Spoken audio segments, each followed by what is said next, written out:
Hello everyone, स्वागत है आप सभी का आपके अपने चैनल रिचार्ज क्रिएटिविटी में। और आज जो हम अपनी क्लास के अंदर आपको फाइनल टीचिंग प्लान बीएड में कैसे बनाया जाता है ये बताने जा रहे हैं। तो यहाँ पर एक डिमांड थी जो कि होम साइंस से थी। होम साइंस में हमारा जब प्रैक्टिकल होता है तो उस समय जो है हमें एक प्लान तैयार करना होता है जो 2 सब्जेक्ट से होता है, और दोनों सब्जेक्ट में एक एक प्लान हमें तैयार करना होता है। वहाँ पर हम अपने हिसाब से कोई भी टॉपिक ले सकते हैं। और मैं यहाँ पर एक बहुत ही अच्छा आपको एक आइडिया दे रही हूँ, और वो ये हो सकता है कि जब भी आपने अपनी मैक्रो टीचिंग की फाइल तैयार की होगी तो उसमें जो भी आपने प्लान तैयार किए होंगे उन्हीं में से अगर आप एक प्लान अपनी फाइनल टीचिंग के लिए रख लेते हैं तो उससे बेहतर और कोई आइडिया हो ही नहीं सकता, क्योंकि उसको आप टीच कर चुके हो। तो वहाँ पर आपकी जो जो प्रॉब्लम सामने आई होंगी वो आपने फेस की थी, तो इस वजह से आप बहुत अच्छे से उसको समझ सकते हो। तो यहाँ पर भी मैंने वही चीज़ आपके सामने रखी है। ये एक बच्चे की मैक्रो की फाइल है, और इसमें जो टॉपिक लिया है इस टॉपिक पर मुझे बोला गया है फाइल तैयार करने के लिए, एक प्लान तैयार करने के लिए, तो मैं उसी पर वीडियो तैयार की है। और ये है यहाँ पर संतुलित भोजन या संतुलित आहार। होम साइंस में इसको लिया है, कैसे बनाना है ये हम आपको बताते हैं। तो यहाँ पर हमें एक फाइल लेनी है। वो फाइल हमारी, जैसे मैंने पिछली वीडियो में भी बताया था, सौरमंडल जो टॉपिक लिया था उसमें भी आपको जो भी प्रैक्टिकल फाइल मार्केट में मिलती है आप उस तरह की फाइल लीजिए, उससे पेज लीजिए, उसके अंदर आपको एक प्लान, सिर्फ एक प्लान तैयार करना होता है। उसमें आप किस तरीके से लेंगे, जैसे आपने यहाँ पर ये दिनांक डालनी है, विषय डालना है, चक्र डालना है, कक्षा डालनी है, प्रकरण डालना है, जो भी आपका टॉपिक है जिस पर आप पढ़ाने जा रहे हैं, और अवधि डालनी है। इस तरीके से आपने ये यहाँ पर सब चीज एंट्री कर दी। अब साथ ही साथ यहाँ पर हमें विद्यालय का नाम भी डालना है। ये विद्यालय का नाम आप जैसे जिस महाविद्यालय से आप बीएड कर रहे हैं वो वाला आप महाविद्यालय भी डाल सकते हैं। साथ में अगर आपको कहीं बाहर ले जाकर के टीचिंग कराई जा रही है आप उस विद्यालय का नाम भी यहाँ पर डाल सकते हैं। तो जो आपका फाइनल प्लान है उसके अंदर मैंने यहाँ पर शो नहीं किया, इसलिए ये हटा दिया है, छुपा दिया है उसे। अब हमें यहाँ पर किस तरीके से तैयार करना है वो मैं आपको बताने जा रही हूँ। जब भी आवश्यकता लगे आप एज इट इज फाइल में अपनी में ये प्लान उतार सकते हैं, रख सकते हैं, कोई परेशानी नहीं है। बस आपको थोड़ी सी सहायक सामग्री जो है वो आपको लानी पड़ेगी और इस पर चिपकानी होगी। बाकी आप अपना टॉपिक यही रख सकते हैं।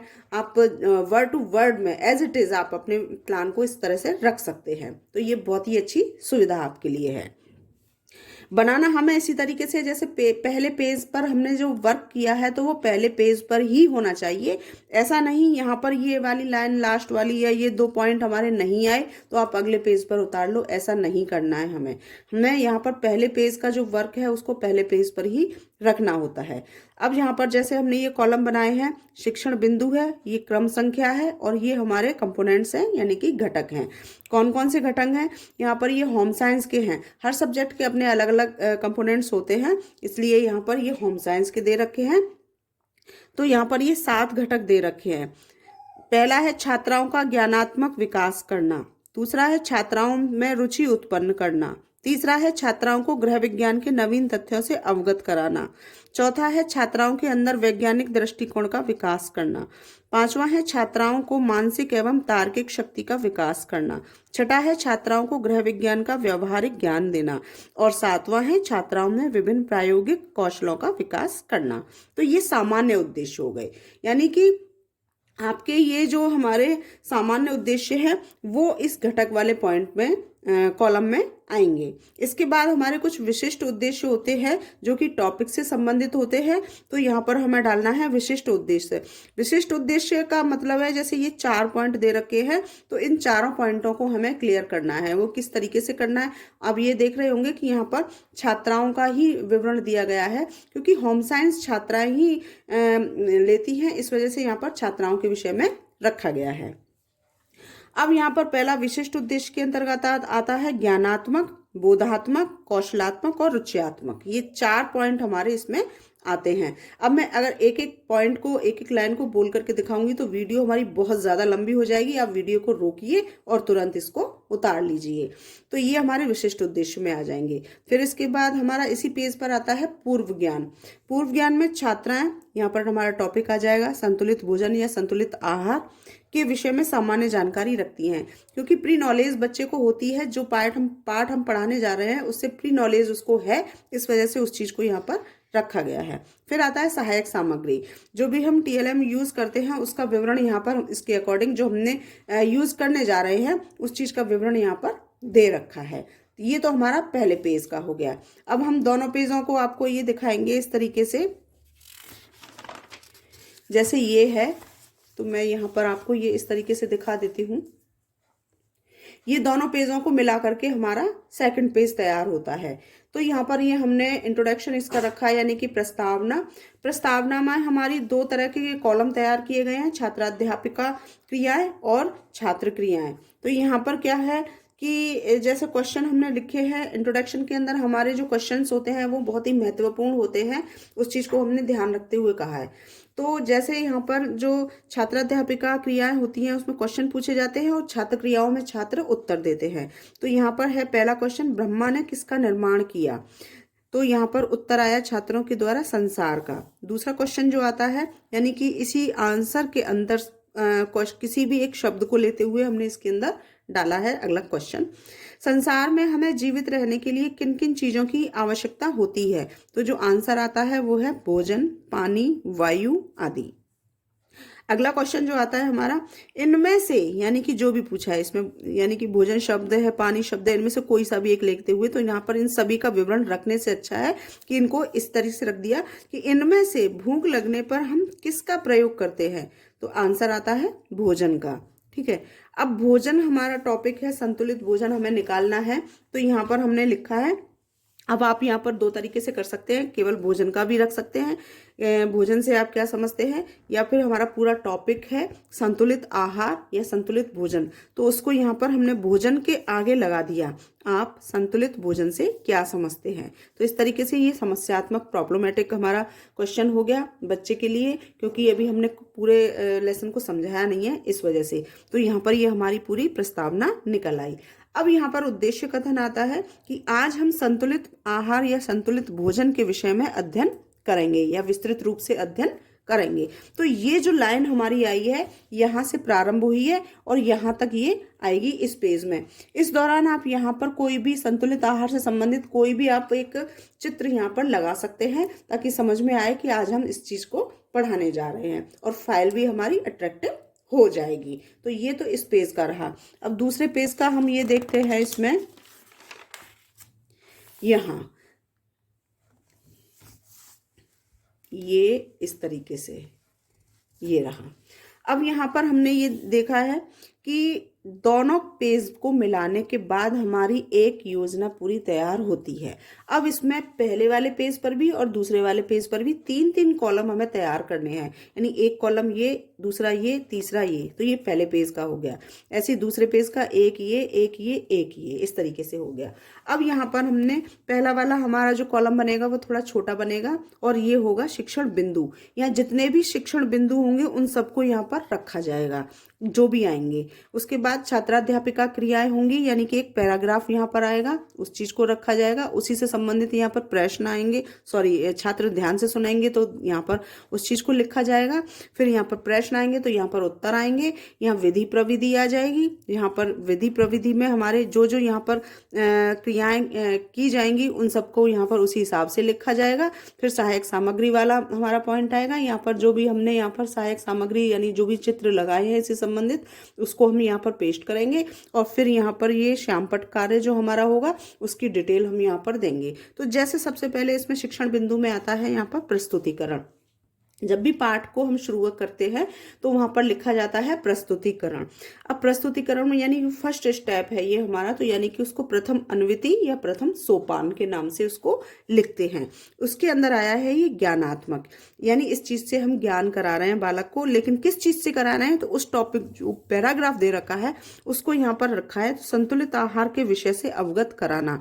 यहाँ पर हम संतुलित आहार से अवगत करा रहे हैं तो उस चीज को हमने ब्रैकेट में लिख दिया है ताकि एग्जामिनर्स आराम से समझ सके। तो यहाँ पर ये लिख दिया। अब छात्राध्यापका क्रियाओं के अंतर्गत हमने पूरा एक पैराग्राफ लिख दिया। जैसे जब हमें भूख लगती है तो हम भोजन ग्रहण करते हैं। जो आहार शरीर की भोजन संबंधी समस्त आवश्यकताओं की पूर्ति करता है उसे संतुलित भोजन कहते हैं। संतुलित भोजन ही सर्वोत्तम भोजन माना जाता है, क्योंकि इसमें ऊर्जादायक, वृद्धि कारक व शरीर को निरोग रखने वाले समस्त तत्व होते हैं। संतुलित भोजन से हमें उन अनेक पौष्टिक तत्व जैसे प्रोटीन, वसा, कार्बोहाइड्रेट, विटामिन, खनिज, लवण, जल आदि प्राप्त होते हैं। तो इस तरीके से ये हमने एक पैराग्राफ यहाँ पर लिख दिया है। जब एक पैराग्राफ को आप एक कक्षा के अंदर छात्राध्यापिका पढ़ रही होती है, समझा रही होती है, उस समय छात्र क्या कर रहे होते हैं, तो इस कॉलम में आ जाएगा हमारा छात्र ध्यानपूर्वक सुन रहे हैं। तो ये विधि क्या कहलाएगी, तो विधि प्रविधि वाले कॉलम में हम क्या लिखेंगे, व्याख्यान विधि।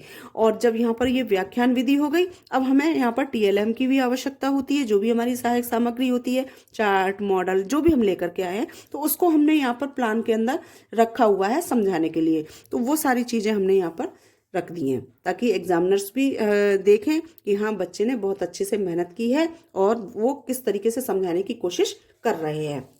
तो ये चीज यहाँ पर हो गई। अब यहाँ ये हो गई। अब इसमें टॉपिक में हमारा जैसे ये चीज आई है, इसके अंदर मैं आपको दिखा देती हूँ क्लियर। जो टॉपिक हमारे जो जैसे ये हमारा पैराग्राफ था, उसी से संबंधित महत्वपूर्ण बिंदु यहाँ पर रखे हुए हैं। ये जैसे सेकंड हमारा स्टेप अभी आएगा, लेकिन पहला स्टेप यानी पहला वाला हमारा पैराग्राफ जो आया है, उसी से संबंधित हमने इसमें आधे में रखा हुआ है यहाँ तक, और ये दूसरे स्टेप का स्टार्ट हो जाता है। जैसे पहला पॉइंट है, जो भोजन संबंधी समस्त आवश्यकताओं की पूर्ति करे उसे संतुलित भोजन कहते हैं। इस तरीके से छोटे छोटे पॉइंट्स जो हमारे आते हैं, सेलेक्ट करके हमने उस चीज को यहाँ पर रख दिया है। तो ये हमारा पूरा एक होम साइंस का एक स्टेप हो जाता है। इसी तरीके से हम दूसरा स्टेप अगर लेते हैं यहाँ पर, तो ये इस तरीके से होता है। अब यहाँ पर ये प्रश्न आ गए, इसी के पहले वाले जो पैराग्राफ था उसके प्रश्न हमने यहाँ पर निकाल लिए और उसके ये उत्तर हो गए। ठीक है, अब ये विधि हमारी प्रश्न उत्तर विधि हो गई। ठीक है, इसमें अब हमारा दूसरा स्टेप यानी कि सेकंड स्टेप यानी कि द्वितीय सोपान या द्वितीय अन्विति हमारी शुरू हो जाएगी। तो यहाँ पर हमें फिर दूसरा पैराग्राफ लेना होता है। अब दूसरा पैराग्राफ क्या समझाने की कोशिश कर रहा है, तो उसको हम यहाँ पर लिखेंगे। यानी कि दूसरे पैराग्राफ में दे रखा है कि दूध के विषय से अवगत कराना। इस पैराग्राफ के अंदर में दूध से जानकारी दी गई है, उस चीज को यहाँ पर रखा गया है। आप इसको एज इट इज रख सकते हैं। ठीक है, जब पैराग्राफ को समझा रहे हैं तो फिर वही छात्र ध्यानपूर्वक सुन रहे हैं, तो ये कौन सी विधि कहलाएगी, यहाँ पर व्याख्यान विधि कहलाएगी।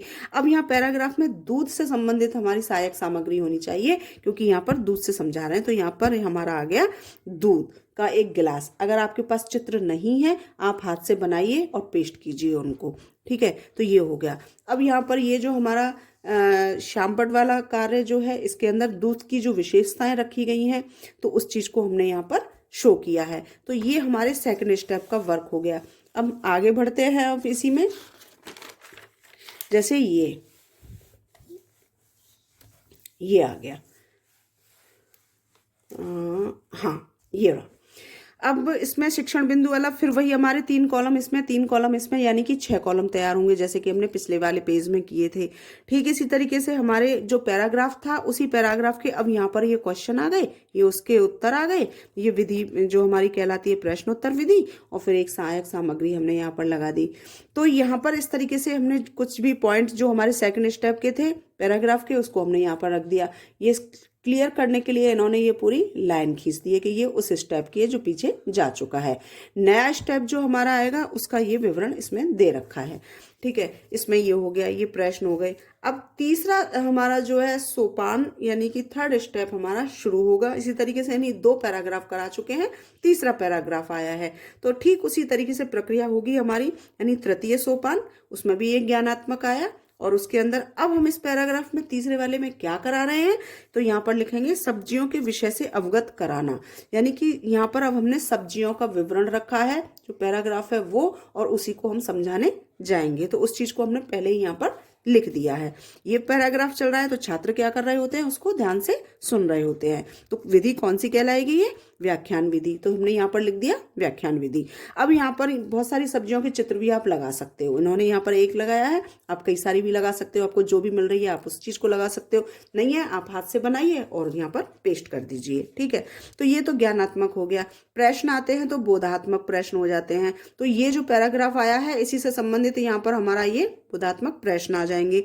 इन प्रश्नों को यहाँ पर रख दिया है हमने, और प्रश्नों को रखने के बाद फिर वही चीज हमारी प्रक्रिया चलेगी। यहाँ पर ये प्रश्न हो गए, ये उत्तर हो गए, तो ये विधि हमारी प्रश्नोत्तर विधि हो गई। और यहाँ पर हमारा थर्ड स्टेप का पूरी जो विवरण थी वो हमने यहाँ पर इसमें रख दिया है इस तरीके से। तो ये चीज हमारी थर्ड स्टेप की हो गई। अगला हम देखते हैं इसके अंदर, यानी कि अब पाठ समापन की तरफ है। ये अगला पेज हमारा आ जाता है, तो मैं फिर से आपको दिखा देती हूँ अलग से।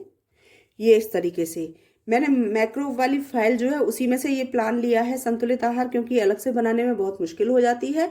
और आपको भी मैंने यही सजेस्ट किया है कि आप भी इसी तरीके से आपने जो फाइल तैयार की थी उसी में से अपना एक कोई प्लान निकाल सकते हैं। और अगर नहीं है आपके पास, आप डायरेक्टली इस चीज़ को रखना चाहते हैं, तो आप एज इट इज़ जो मैं प्लान आपको बताने जा रही हूँ इसको आप एज इट इज रख सकते हैं, ठीक है। तो ये हमारा पाठ समापन की तरफ हम आ चुके हैं। और लास्ट वाला जो हमारा पेज होता है वो इसी हाथ पर ही खत्म होता है, ये हमेशा याद रखना।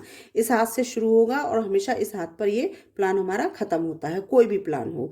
तो लास्ट में हमारा पुनरावृत्ति प्रश्न होंगे। ये वो प्रश्न होते हैं जो हमने अपने हर स्टेप में से, यानी 3 स्टेप का हमने ये प्लान तैयार किया है, तो तीनों स्टेप से हमने यहाँ पर कुछ प्रश्न रखे हैं। अब ये प्रश्नों की संख्या यहाँ पर जो है, हम जो हमारा फाइनल टीचिंग प्लान है उसके अंदर हम कम से कम 8 प्रश्न रखते हैं, और ज़्यादा से ज़्यादा हम 10 या 12 रख सकते हैं, लेकिन इससे ज़्यादा नहीं होते हैं। ये मैक्रो की फाइल में से आपको बता रही हूँ, इस वजह से इसमें 5 ही दे रखे हैं। तो यहाँ पर जो है आप 8 प्रश्न रख दीजिए जो आपने स्टेप तैयार किए हैं उसके। फिर उसके बाद यहाँ पर एक टिप्पणी रखनी है हमें, इसके अलावा और कुछ नहीं करना है इस वाले पेज पर। यहाँ पर टिप्पणी का मतलब है पर्यवेक्षक की टिप्पणी, यानी अगर कोई व्यूज ऐसा होता है या कोई कमेंट ऐसा होता है जहाँ पर एग्जामिनर्स आपको देना चाहते हैं तो वो यहाँ पर दे सकते हैं। हालांकि वो देते नहीं हैं, वो केवल 3 सिग्नेचर करते हैं, क्योंकि 3 एग्जामिनर्स आते हैं तो वो यहाँ पर अपने सिग्नेचर कर देते हैं और चले जाते हैं। तो ये इस तरीके से हमारी पूरी पाठ योजना तैयार की जाती है। और ये पाठ योजना बहुत ही आसानी से आप बना सकते हो, क्योंकि मैंने इसको एकदम क्लियर करके रखा हुआ है। और अगर फिर भी कोई प्रॉब्लम आती है तो आप मुझे कमेंट बॉक्स में बता सकते हैं। आप इस प्लान को, होम साइंस के प्लान को आराम से उतारिए और अपने फाइनल टीचिंग प्लान में इसको रख सकते हैं। बस आपको अपनी थोड़ी सी सहायक सामग्री जो है वो अरेंज करनी पड़ेगी, और उसके अलावा आपका पूरा प्लान इसी की तरीके से आप रख सकते हैं। तो उम्मीद करती हूँ आपको वीडियो पसंद आई होगी। वीडियो पसंद आई है तो प्लीज़ वीडियो को लाइक शेयर करना बिल्कुल भी ना भूलें, जहाँ इसकी आवश्यकता है। और पहली बार अगर चैनल पर आए तो प्लीज़ चैनल को सब्सक्राइब ज़रूर कर लें, और साथ में जो बेल आइकन है उसको भी प्रेस कर दें। वीडियो देखने के लिए आप सभी का बहुत बहुत धन्यवाद। और अगर आपको फिर अपना कोई और टॉपिक है जिस पर आप प्लान चाहते हो तो मुझे कमेंट करके भी बता सकते हो। नमस्कार।